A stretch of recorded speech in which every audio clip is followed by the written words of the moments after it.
Di na may mga lumon, kain na tayo. May Japan tayo dito. Japan.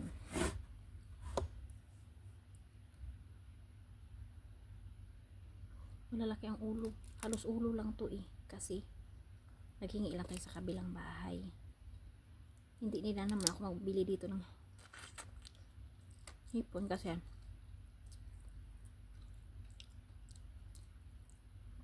Pag nagbili ka sa market,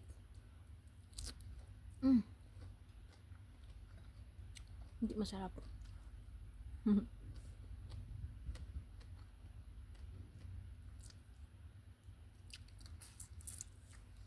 Pag ang mga lokal kasi ang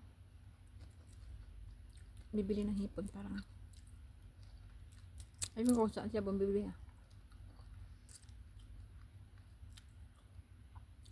lalo na tong tatay ng amo ko.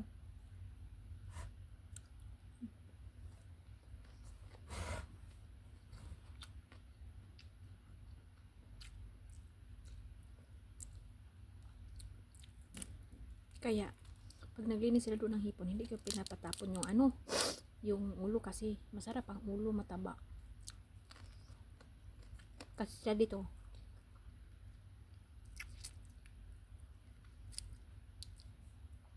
tignan mo ang taba. Ang ginagamit lang nila dito katawan.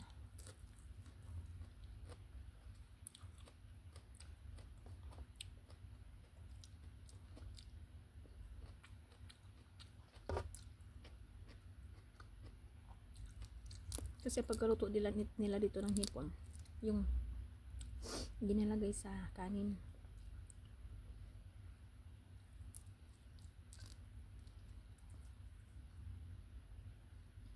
ako ginari-recycle ko. Butter gem.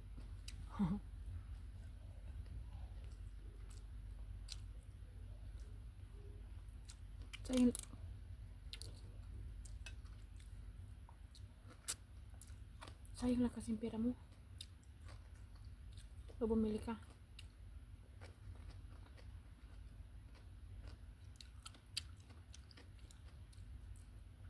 Mahal pa. Hindi pa, wala pang laman. Sayang. Tiis-tiis na lang.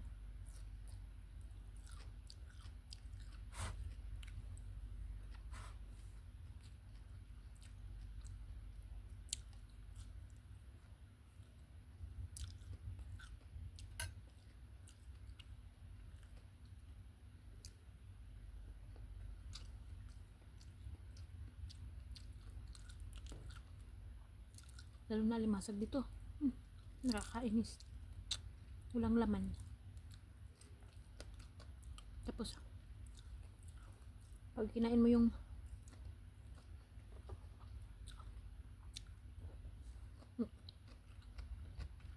sa may dibdib niya,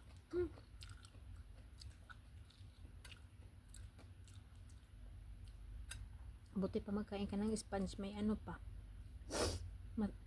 may parang mag-stick pa. Pero yung alimasag dito, wala.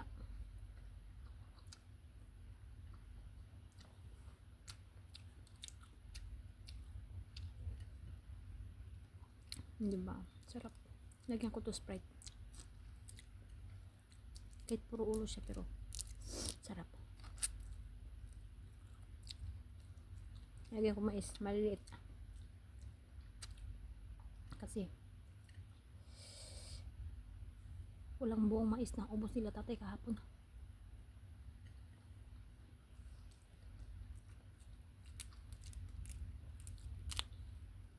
Nilagyan ko ng maraming butter.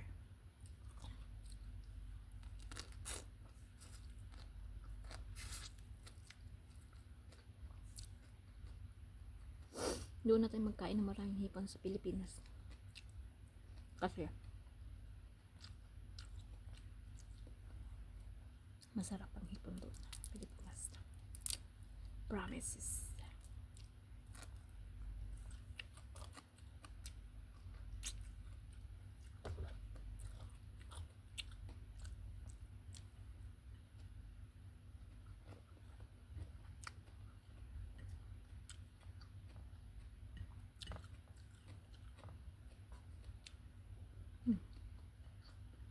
Mamaya.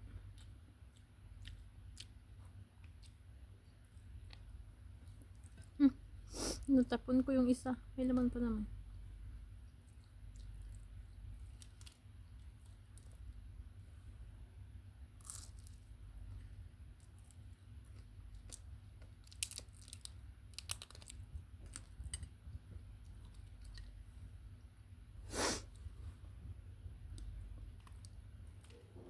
Ang taba ng ulo, promise. Kaya sinabihan ko talaga yun si Laura na yung katulong ng magulang na amo ko. Sabi ko, huwag mo itapon ang ulo ha. Pipi nyo. Hindi niya tinapon.